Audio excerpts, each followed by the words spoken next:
Well, as Dustin said, we started a series probably a few weeks back called Anchored.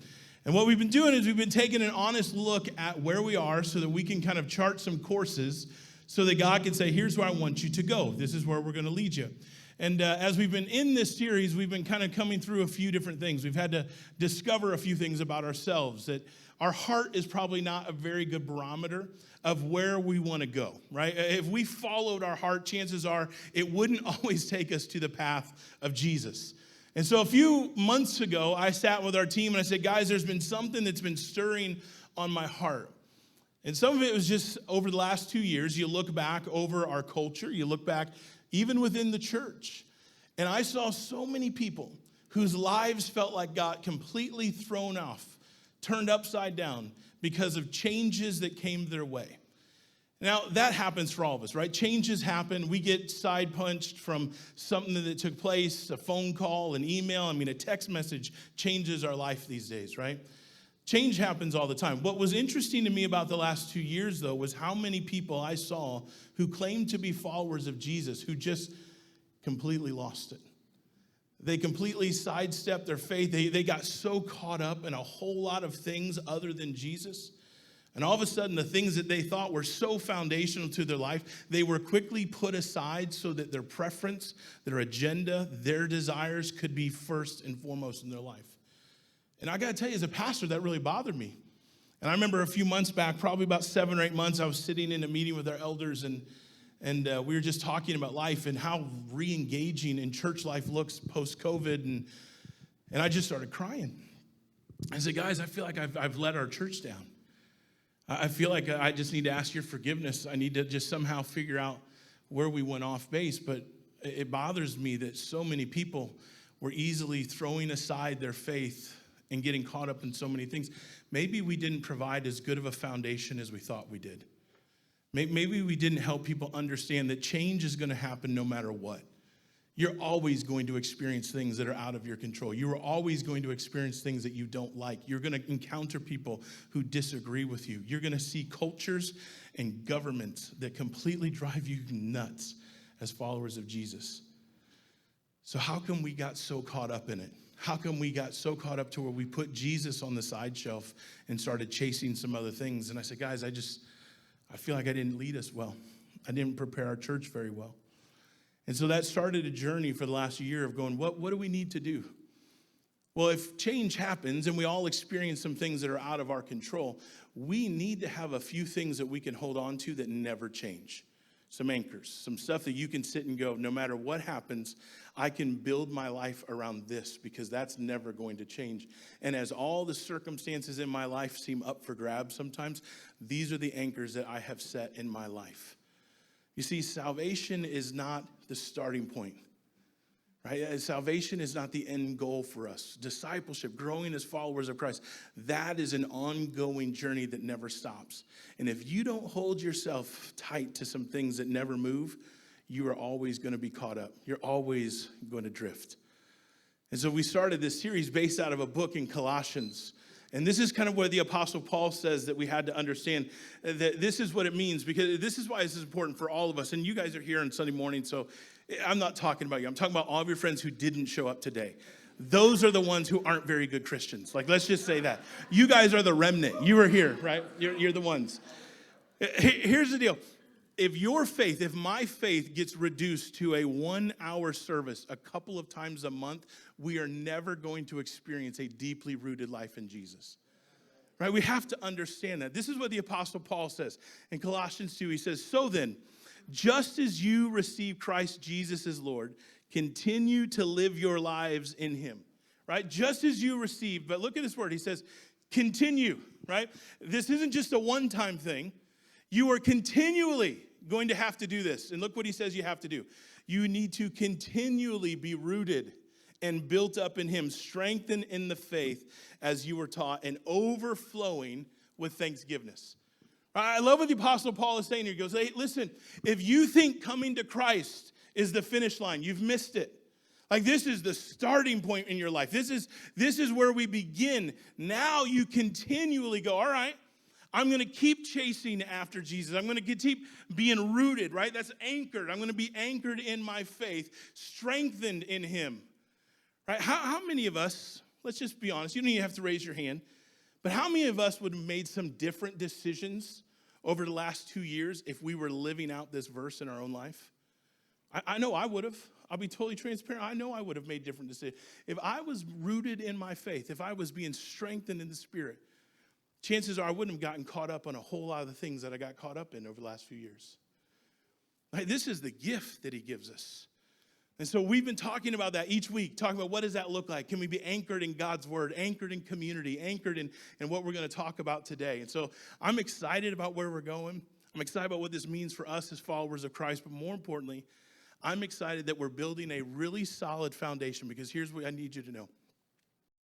There are going to be more changes that are going to happen in your life. There are going to be more things that are going to come your way that are going to freak you out.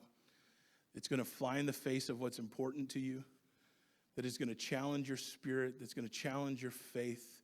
It's going to make you question what's happening, and is God even at work? That will never stop this side of heaven. So if you're not anchored to the right things, you will drift. I will drift. And when we drift, we find ourselves having these moments in our life where we stop and we look around and go, how in the world did I get here? And so that's the heart behind where we're going. So this is kind of the question I want to invite us into today.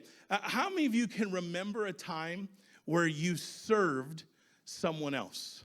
Right? You maybe just selflessly, you went out of your way, you were willing to just serve. Maybe it was went on a missions trip before.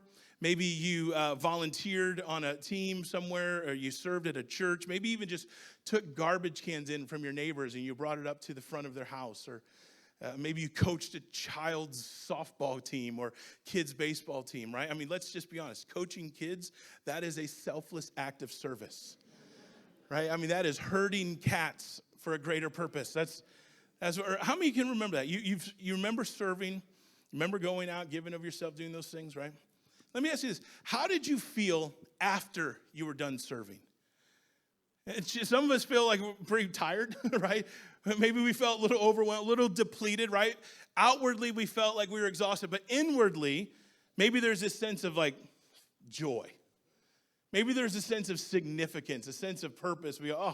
I actually kind of feel weirdly strengthened, right? I mean, I served all day and I helped someone who was struggling in their home, and we did some projects for her, and now she feels, you know what, I'm tired, but man, I feel good about it, right? You ever been there before? Right? Have you ever wondered, how is that actually possible? Right? How is it that when we give of ourselves, we feel at the same time tired and depleted, but yet joyful and full? Significant, and we have this sense of like accomplishment. How is that even possible? Well, I think the reason is because it's the way of Jesus, right? And that's just what we're going to talk about a little bit today, that when we give, right, when we serve other people, it actually refreshes our soul. But here's what we all know. The reason this is hard to live out consistently in our lives is because it flies in the face of our flesh. It flies in the face of our culture that says, no. You do you. You deserve to be happy. Right? You need to look out for yourself, right? That's what our culture says. But the goal of this series, right, the goal of this year is to change that. You see, here's the thing that unites all of us. We may look different. We may have different experiences. We may come into this room carrying different baggages.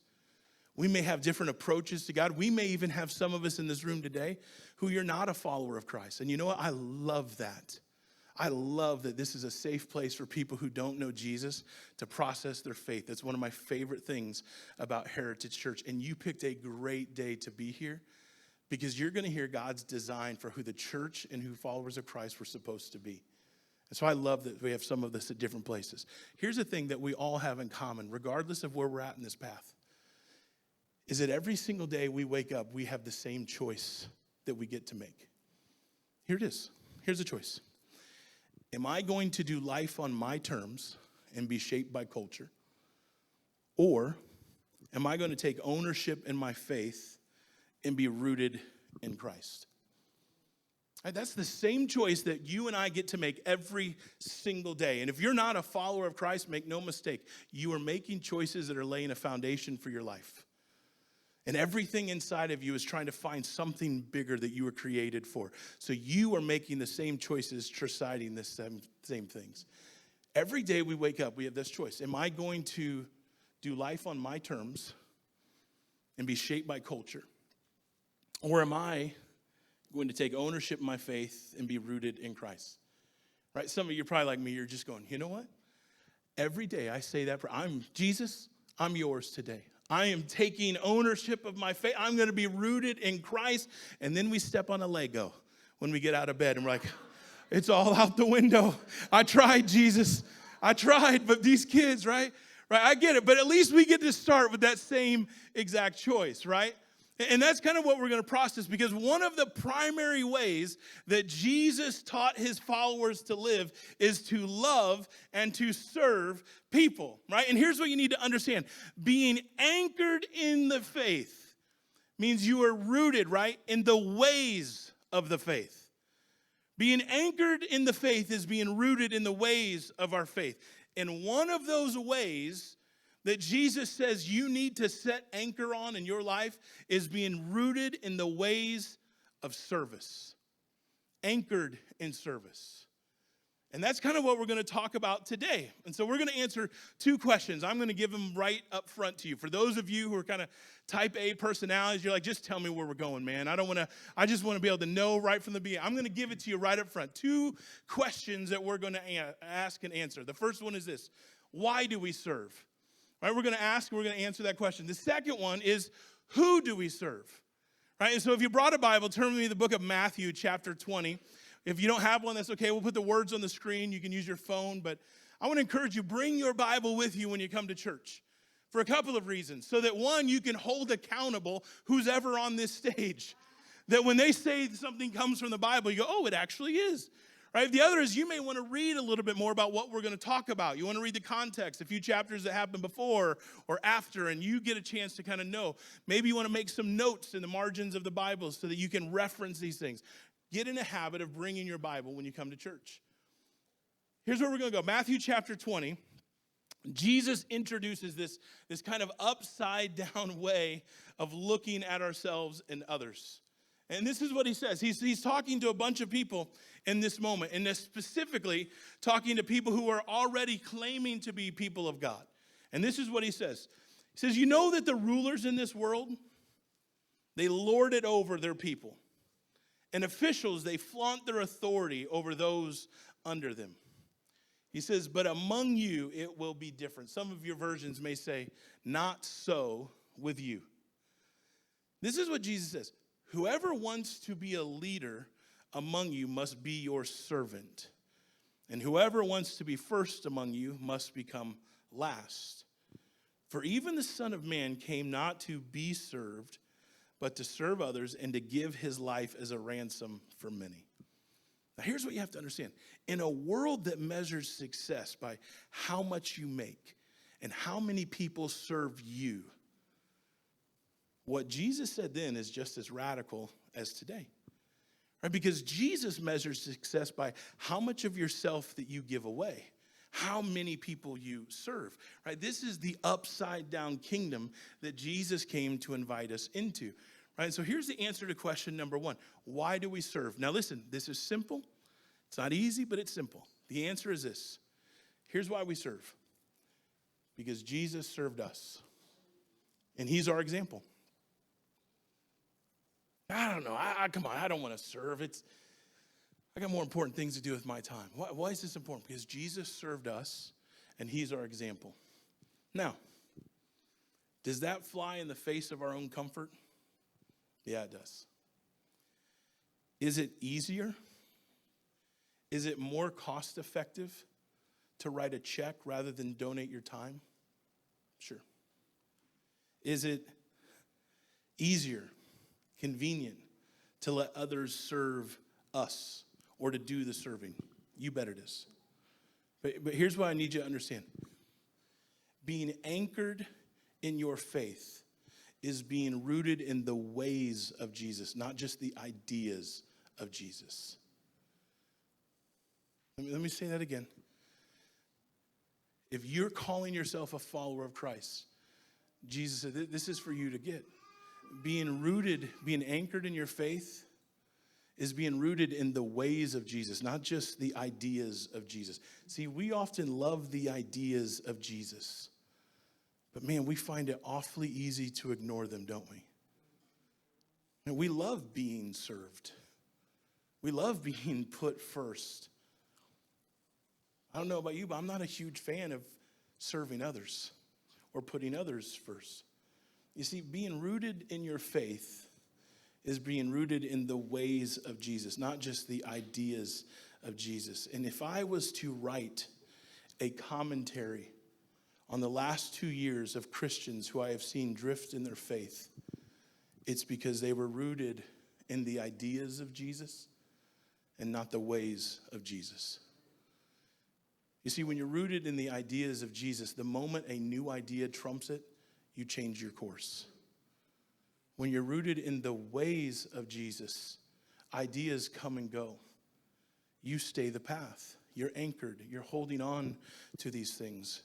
And so here's the really simple answer. You want to know why we serve and why we're called to serve and live this way as followers of Christ? Is because Jesus served us. And he's our example. Right? And let's just be honest. If there was ever anyone who deserved to be served, can we all just admit it's probably Jesus? Right? It's certainly not me. I don't deserve to be served. Like, I know me. Right? But Jesus, I mean, this guy, I mean, of all the people that you're like, no, seriously, you get it, Jesus. It would probably be Jesus. But he's saying, hey, listen, you know how all these people in authority, they lord it over themselves? Right? You know how people in government take advantage of the people they're supposed to serve? He goes, hey, if you're going to be a follower of mine, not so with you. You're going to have to live different. I know that seems upside down, but you're going to have to live different. And everyone's like, okay, yeah, that makes sense. And Jesus, no, listen, even me, even I came. I came to serve, not to be served. Right? And this is a really important thing for us to understand. Jesus came to provide a way so that you and I could be forgiven, right? So that our brokenness can be restored. Jesus came to invite us into a greater family with a greater purpose and a brand new identity, even to the point of death on the cross to bring this plan of God to fulfillment. Right? And you go, here's why this is so important. Because this concept of God becoming flesh, serving creation to be restored back to relationship with him, that is what makes Christianity so unique. That is what makes us following Christ in this religion that we chase so important. One of the things that sets Christianity apart from all the other religions in the world is that we have a God who came to us. God didn't ask us to get fixed up. God didn't ask us to clean ourselves up and live in a worthy way and then come to God when we felt we were good enough. No, God came to us because he knew we could never fix ourselves. We're never going to get cleaned up enough for a holy and a worthy God to go, okay, now you've earned relationship with me. God served and he sacrificed himself for us, messiness and all, so that we could be healed and restored. And then he invites us into this relationship with him, invites us into the same mission and the same purpose that he came to bring. I love how 1 Peter says it. He says, he, speaking of Jesus, he used his, what's it say? Servant body to carry our sins to the cross so that we could be rid of sin, free to live the right way. And I love how this translation says it. His wounds became your healing. Think about that for a minute. He came to serve you, to carry your sins, nail them to a cross, and his wounds became your healing. Why do we serve? Because Jesus served us, and he's our example. And so we're going to do something a little bit different today. We're going to pause right now, and we're going to remember how God served us. We're going to receive communion together. Now, here's what I want you to understand. We just read how Jesus came to serve us by taking our sins and becoming our healing. Communion is this beautiful gift that God gives us to remember how Jesus served and sacrificed for us. Right? How this is an example of the kind of life that we're to live, broken and spilled out with others. Right? And so here's the thing. As you came in this morning, you'll see there's a little communion cup on your seat. If by any chance you don't have one and you would like to take communion, I'd love for you to just raise your hand. One of our ushers will find you. And let me just say, if you're here and you're new to this, maybe you're not a follower of Christ, maybe you're just kind of kicking the tires to this whole God thing, hey, I would never want you to feel out of place or uncomfortable. And I would never want you to feel like you're taking part in something that you don't fully understand or agree with. So here's what I would encourage you to do. Just push it to the side. You don't have to receive communion. But I do want you to think about this the same all of us will. Think about a God who came to you with grace and forgiveness so that we can be reminded of the sacrifice of Jesus because he loves you so much. And so here's what I'm going to ask you to do. This is made by the people who created the Rubik's Cube. So it's a little challenging to get into sometimes. There's 2 layers here. Just peel back the first layer and it will kind of reveal the wafer that's here. But we're going to take a moment and come to the Lord's table. No music, no change of light scene. Just us coming to remember that this is how much God loves us. The Bible says Jesus gathered his disciples together. He knew where he was going. He knew the path that he was on. He knew eventually this was going to lead to death, and he took this moment when he gathered his disciples. They didn't fully understand what was going on in the moment, but they knew there was something different. You ever been to dinner with friends, and it gets kind of weird for a moment, and they go, we have an announcement to make? Like all of a sudden, you just sense, okay, there's something different here. This is what Jesus was doing. He had meals with his disciples all the time. But he's sitting down with them, and this meal is a little bit different. And he just says, hey guys, listen. As often as you get together and you break bread together, I want you to be reminded of my body that's going to be broken for you. Nobody fully understood the context of what that meant, but what Jesus was doing was giving them some instructions for how they are going to live their life now. See, what they would come to find out is that Jesus would have to take all of the sin of the world upon him, that his body would be broken so that we could have healing and forgiveness. And in that moment, Jesus was saying, hey, listen, as often as you get together, I want you to be reminded of that, and I want you to live that out. I want you to now be broken and spilled out for others. I want them to experience the same thing. I want them to know that I'm going to go to the cross not just for you, but for them as well. I'm going to go to the cross for those who don't even believe in me yet. I'm going to go and be broken and spilled out for those who disagree. I'm going for Democrats and Republicans, people who may not even know. I'm going to the cross to be broken for them. And as often as you gather, I want you to be reminded that that's why I came. I came to serve them. And he took the bread and he broke it and he blessed it. He said, would you do this? Take this in remembrance of me. And that's what we're going to do this morning. I just want to encourage you to take a minute and think about a God who loved you so much that he wouldn't leave you where you are. That he meets you and he comes to you. He doesn't ask you to get cleaned up or fixed. He says, I'll come right there to you. And I'll be broken and I will spill my blood so that you can have healing and wholeness and stand before God righteous. As you consider that, would you partake in the body today?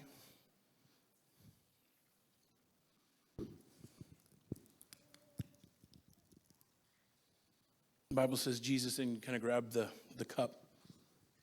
He says, this is my blood that's going to be shed so that you could have forgiveness of sins.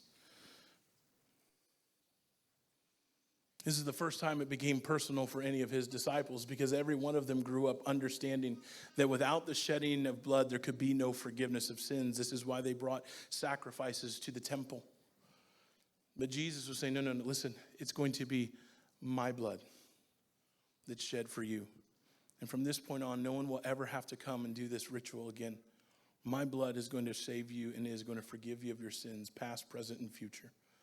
And as often as you gather together, I want you to be reminded that I was willing to spill out my life so that you could have life here and in the next.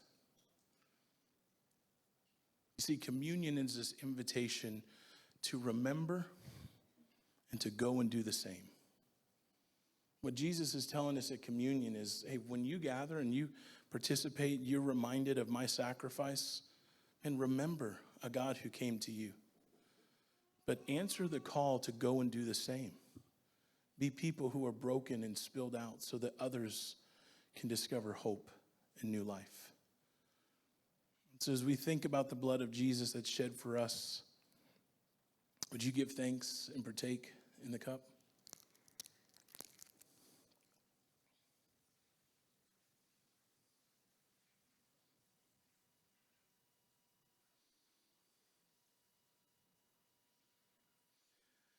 Why do we serve?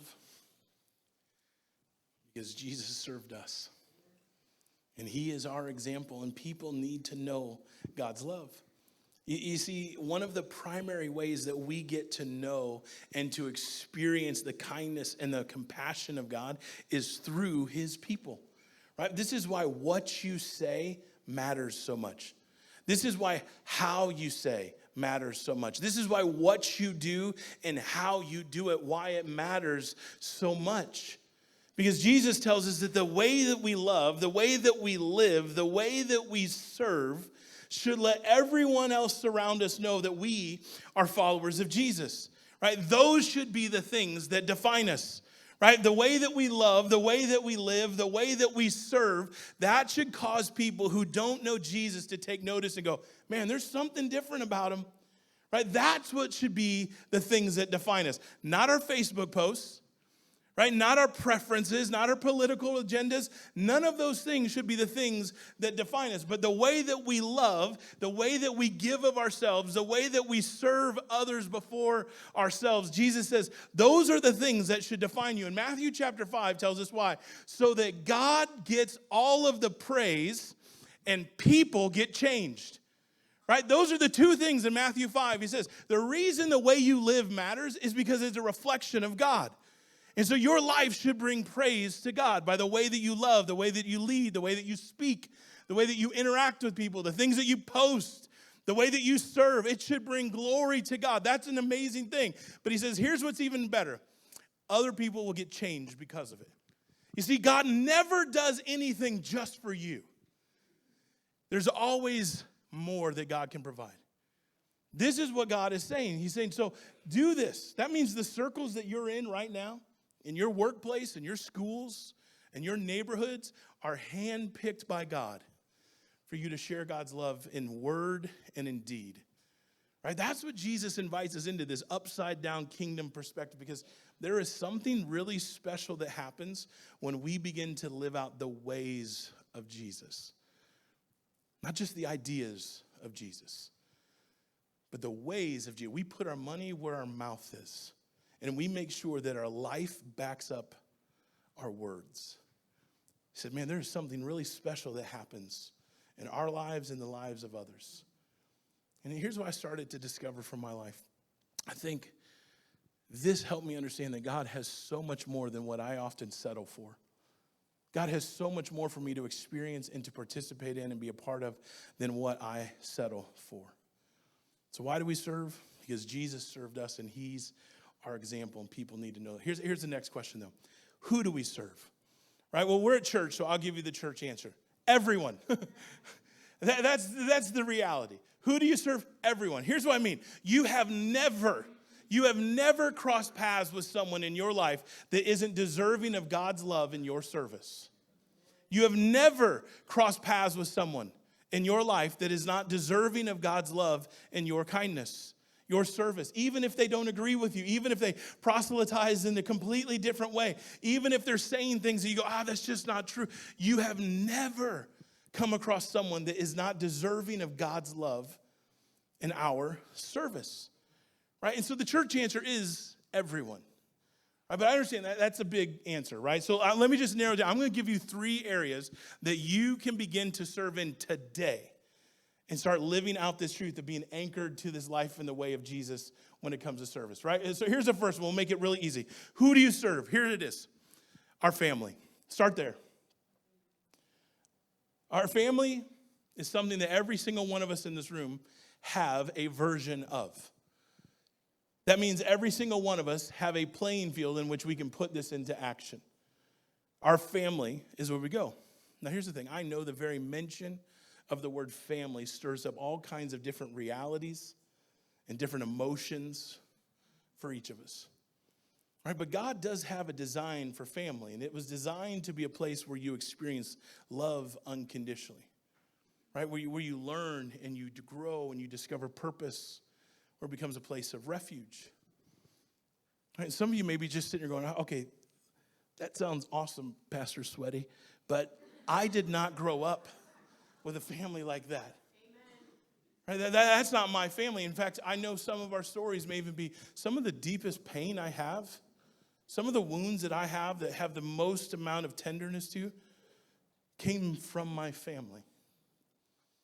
So I get that this is this idea of what God wants us to be or experience. That's just not my reality. Some of the biggest things that I walked through in my life and I'm still trying to figure out came as a result of hurt that came from my family. And some of you, that's my story. And I would tell you 2 things. 1, I'm sorry. I'm really sorry that that's been your experience. And I know the pain that has affects you, and it affects the way you see the world, and it even affects the way you see God. And I want you to know I'm sorry. Second thing I would tell you is let God heal it. It may not have been your story, may not have been your experience, but let God heal it.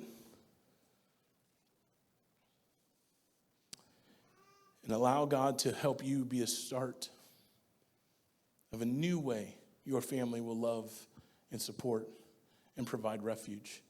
Allow God to help you create the family you wish that you had. Because in Ephesians chapter 5, God begins to show us there is a plan that God has for families, ways that we can care for each other and serve each other. The Apostle Paul describes the way a Christian family serves, and he says, well, there's different roles in the family, right? There's different leadership, there's different authority lines. He says those roles don't exclude us from the way of Jesus. I remember my wife was putting together this list she calls the Family 15. And the Family 15 is her way of saying, I'm tired of spending 4 hours cleaning on a Saturday. We're going to do 15 minutes a day, and all the family is going to help. I said, oh, that's fantastic. That's a great idea. So she puts this whole thing together, and she sits down at the table with me, and she goes, okay, this is the Family 15. And she begins to go through each member of our family, and she puts chores next to their names so that every day they have to do these chores. And then we don't have to spend 2 hours cleaning. I thought, oh, this is awesome. And I make my way down the list, and I see my name on the list. I'm going, family, yeah. How about my chore is providing the house in which all of you get to do chores, right? Like maybe that's right. I'm kind of like I'm the dad here, right? You see, we have this saying in my family. We've had it for as long as I can remember. Everyone does the dishes, right? That's kind of the mindset. And it comes out of Ephesians chapter 5 when the Apostle Paul says, yeah, there's different roles, there's different lines of authority, but no one is excluded from the ways of Jesus. So he says this, be willing to serve each other out of respect for Christ, right? What he's talking about is mutual submission. Right, that I may be at the top of the pyramid when it comes to my family, but the way I love and I resemble Jesus is understand that I live at the bottom, that I constantly serve, that I constantly help others. I don't get to sit there. And so I remember telling my wife going, well, I mean, it's a cool list. But honestly, I don't know that I need to go and change the toilet rolls, which was what she had put on my Family 15. And she looks back, she said, hey, everybody does the dishes. And as much as I don't want to hear, I go, you're right. Husbands, wives, kids, you want to freak out your family? Go home today and say, how can I help? How can I serve you? Hey, what do you need? Don't wait to be asked. Go in and say, hey, I'm here. Everybody does the dishes. And this is important for us to understand because one of the primary ways that we become anchored in service is by serving our family. Have you ever noticed it's easier to serve others than it is your home? You see, when I serve our church, everybody goes, oh, you're so great. Thank you so much. You got to be so busy. And I'm able to kind of do the humble brag like, no, he gives me strength, right? Man, it's easy to serve the church. It's easy to serve people. It's hard to serve my kids. It's hard to serve my family because they don't give me the same praise and adoration that others do, right? But this is what we have. This is where we got to start because our family is the greatest mission that we have. Me as a parent, there's nothing that I am going to do that is more important outside of my relationship with Jesus than loving my wife and raising my kids. There's nothing that goes through it. I remember a handful of years ago, we were being interviewed about the process of taking over and becoming Heritage Church. And they said, well, what's the things that you care the most about? I said, well, my relationship with Jesus, my relationship with my wife, raising my kids in a place where they want to love Jesus when they're 16 years old. And a distant fifth is the church. I love the church, but not at the expense of my family. You see, our family is the greatest mission that we have. So start there. Start there. We all can do it. Right? I'm not saying it's easy, but it is simple. Start there. Ephesians chapter 5 says, here's the second place. Where do we serve? Here's one that we can do right away, right here. Our church. Who do we serve? Serve our families. Start there, right? We serve our church, right? Let me just say, by show of hands, anyone ever been on a cruise before? Maybe Disney cruise, Royal cruise. Yeah, a lot of us here. Okay, I like that. If you've ever been on a cruise, there's something really phenomenal, especially your very first time that goes. Once you go again, you don't have as much impact because you kind of expect it. But the first time you go, from the moment you step on that ship, you are served. You are entertained. You have people who are taking your bags for you and they're carrying them to your room and you don't even know how they got there. You just know that when you finally showed up, your stuff was there, right? You can call for room service at 2:00 in the morning, right? It's amazing. You just go, yeah, I want some French fries.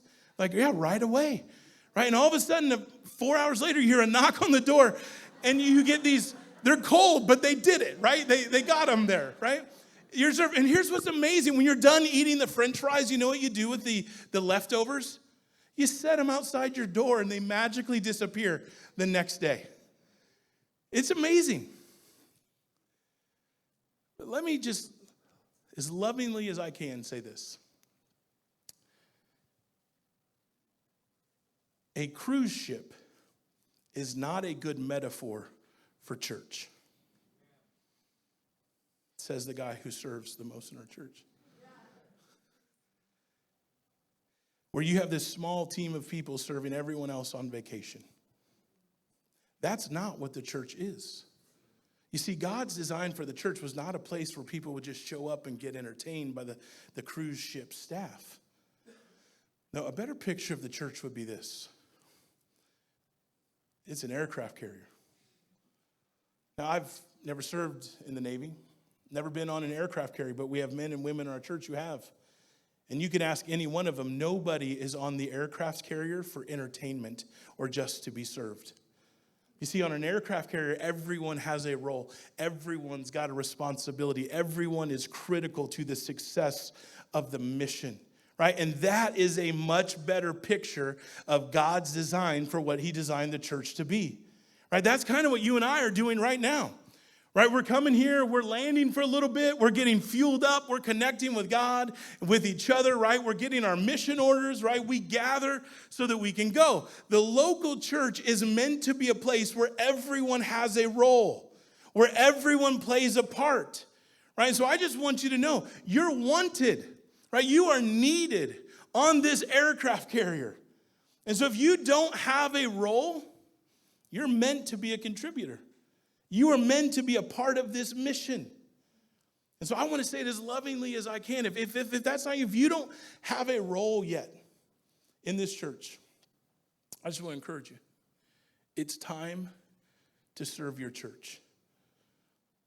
Did you know that it takes nearly 50 people every single week, just at this campus, every single week, to provide ministry to our kids, our students, pull off services, coffee and donuts and setup and tear down, every single week here at Heritage Church.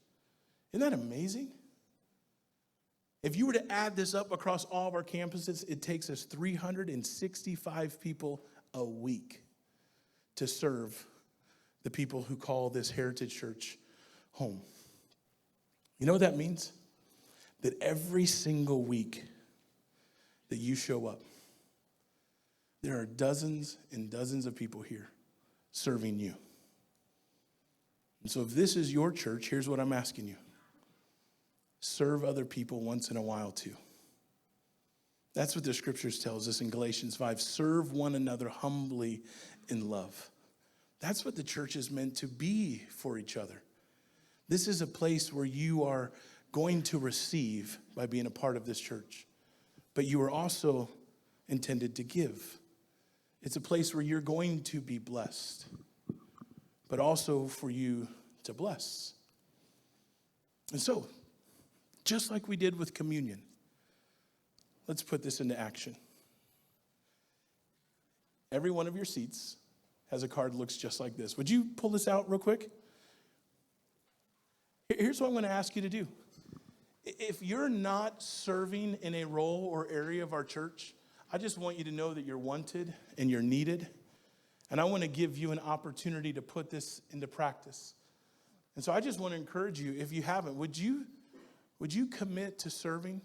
You go, I don't even know where to begin. Here's what I tell you to just write your name and your information and just say, yeah, I'd love to serve on a dream team. We will connect with you. We will help you figure out what works best for your schedule. We'll go through it. You're like, I don't know. You know what like kids? I hate kids. Well, we got other areas, I promise, for you to serve than kids. But let me just be really honest with you. Our church here in Barrington is growing. More and more people are coming to this place. We only provide kids in our 9 o'clock service, not because we don't have families with children or a community with families with children in them, but because we don't have the volunteers. It's a need. So, hey, if you're wanting a role, it's a great place to start. Now, if you hate kids, we won't put you there, but we'll put you on security. You can be there, but I just want to encourage you, just take a minute and say, all right, I'll serve. I don't know what I can do or what my schedule is, but man, I hear your heart and I want to do it. Just put your name. We'll contact you this week.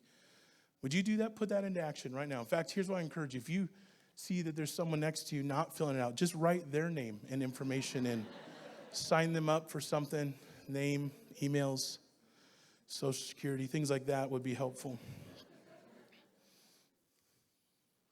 Now, would you take that step? You see, every single week, we get to be the church that God designed, not just for our benefit, but for the world. Right? Because here's the last who that we get to serve. It's never just about us. You know, who do I serve? Let's start with our family, right? Here's a church, start serving the church. Here's the last one. Our community. For centuries, the local church has been the thing that has impacted the world. Winston Churchill said this, the church is the only society that exists for the benefits of those who are not its members. Churches aren't buildings. At our Lake Zurich campus, we're expanding the footprint of our building. I'm sure you've heard much about it. Many of you actually have been serving and giving towards that campaign because we're one church, and it's amazing that you're doing that. But let me just tell you something that I share even to them. Churches aren't buildings. So make no mistake, our church isn't growing. Our footprint and our buildings, those things, that was just a building. Churches are collections of Jesus followers that should make communities better. That's what the church is. It's God's people gathered together on purpose for a mission. So that's what it means that Christians should make neighborhoods better. I think Christians should make workplaces better. I think Christians should make schools better. I think Christians should make teams better. I think Christians should make friendships better, gyms better, grocery stores better. Wherever we go as followers of Christ on mission to love and to serve other people, we should have a positive impact in a way that those who aren't Christ followers go, man, there's something different about them. What do they have? What do they see? What do they get to know that I don't know? I want to see what causes someone to love something else so greatly that they're willing to give of themselves and give of their time and give of their money for something greater than themselves. For centuries, it is how the church has impacted the world. Because we take what's done in here out there. We gather to go. This is an aircraft carrier and you are getting your mission orders. When you leave this place, you carry the mission of Jesus written on your heart to be about something greater than yourself, loving and serving others, making your own personal life decisions through that filter so that others can experience this Jesus that we've all come to know. We get to be the hope bringers. We get to be the servants, the people of God on mission to meet needs and serve and love others in a way that makes unbelievers want to experience Jesus and say, man, I'm so glad they're here. Can I just tell you, over the last few years, our eldership team, our campus pastors, as we get together, we pray over you. We pray over each of the missions opportunities in our churches. And we say, God, we want this to be a place where people come alive in their faith. But can I tell you one of the most important prayers that we pray every single week that we gather? We pray, Jesus, would you help us to be the kind of church that if we closed our doors, the community would notice? Because if we shut things down and nobody in Barrington cared, what in the heck are we doing here? If we shut things down in Lake Zurich and nobody really was all that different or affected, what are we doing? See, we gather to go so that others can experience Jesus. And one of the ways that we get to do that is by saying, God, help me to be anchored in the ways of Jesus when it comes to serving others, to seeing people through a different lens. And I want to be a part of something bigger than myself. You see, story after story in Scripture, book after book in the Bible tells us that faith was never designed to be passive. It's always about action. Putting that faith into action, living out our faith, taking ownership of our faith, being rooted and strengthened in the ways of Jesus. And one of the ways that we can do it, I promise you, it will turn your world upside down, is to say, I want to be anchored in the ways of Jesus when it comes to serving and loving and caring for others. It takes everything that you hold dear. Say, God, I surrender it to you. Your way is not mine. I want to be a part of something greater than myself. That's the most beautiful mission that we get to be invited into as Christ followers. So as we go today, can I just pray that over us? That we would be those kinds of people, that this would be that kind of church that is known by the way that we love and serve those around us in a way that reflects Jesus. And it points people to a place where God gets the praise and people's lives get changed. Would you pray with me? God, I thank you for what you're doing in this church. I thank you for the way that you're at work here at our Barrington campus. I love every time I'm coming, seeing new faces, new people that you've trusted and trusted with us. Lord, may we proclaim the gospel clearly. May we live lives according to the word of God. May we live out our faith in a way that brings glory and honor to you, but it invites people into relationship with you. God, I think one of the hardest but most life-changing things that you're continuing to teach me is that this isn't about me. Life isn't about me. So Lord, I pray that you would hide me behind the shadow of the cross, that each one of us would be hidden behind the cross, that when they see us, they see you. May that be the kind of Christ followers at this campus, in our church. in our communities. Thanks for who you are and for what you're doing. Thanks for serving us so that we could have an example to follow. For that, we give you thanks. In Jesus' name, amen.